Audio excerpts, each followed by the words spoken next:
Hello বন্ধুরা, কেমন আছো তোমরা? আশা করি ভালোই আছো। চলো আমি তোমাদের সঙ্গে আজকে একটা রেসিপি শেয়ার করছি। বলো তো কিসের রেসিপি? দেখেই বুঝতে পেরে গেছো যে আমি নান বানিয়েছিলাম। তো আমি বাটার নান বানিয়েছিলাম বাড়িতে। ভীষণই নরম সুস্বাদু হয়েছিল বাটার নানটা খেতে।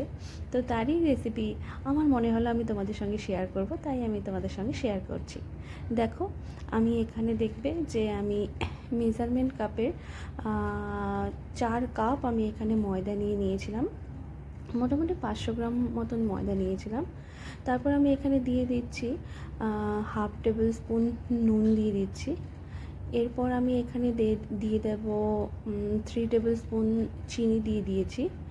এরপর আমি এখানে 1 টেবিল স্পুনের একটু কম আমি ইস্ট ইউজ করেছি। এরপর আমি এখানে দিয়ে দিচ্ছি রিফাইন অয়েল। তোমরা এখানে ঘিও ইউজ করতে পারো, তো আমি এখানে রিফাইন অয়েলই দিয়ে দিয়েছি, তোমার পরিমাণ মতন করে দিয়ে দেবে। তারপর আমি এখানে 3 টেবিল স্পুন গুঁড়ো দুধ দিয়ে দিয়েছি। তারপর আমি এগুলোকে সব খুব ভালো করে আমি মিশিয়ে নিয়েছি।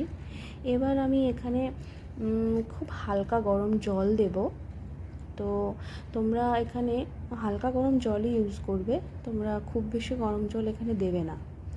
তো হালকা গরম জল দিয়ে আমি এই ময়দাগুলোকে খুব সুন্দর করে মেখে নেব, একটু নরম করে মেখে নেব।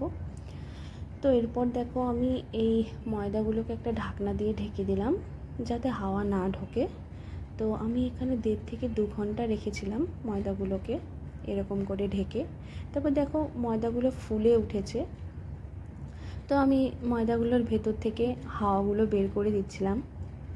এরপর আমি এখানে ময়দাগুলোকে সুন্দর লেচি বানাবো।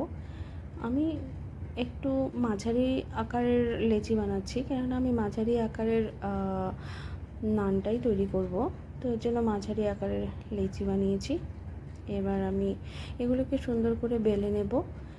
এবার হালকা তুমি ওপর দিয়ে ময়দা কিংবা আটা, যেটা তোমার খুশি, তুমি ওপর দিয়ে ছিটিয়ে সুন্দর করে বেলে নেবে। এরপর আমি এখানে ধনেপাতা কুচি দিয়েছিলাম। তো ধনেপাতা কুচি দেওয়াতে সুন্দর একটা ধনেপাতার একটা স্মেলও আসবে, সঙ্গে আবার দেখতেও ভালো লাগছে। তারপর একটা ফ্রাইং প্যান একটা গরম করে তারপর আমি নানটা দিয়ে দিয়েছি এখানে। এরপর আমি এটাকে একটা ঢাকনা দিয়ে একটু ঢেকে দেব। 40-50 সেকেন্ড পর আমি নানটাকে উল্টে দেব। তো এদিক ওদিক করে একটু উল্টে নিয়ে দেখো, তারপর আমি এখানে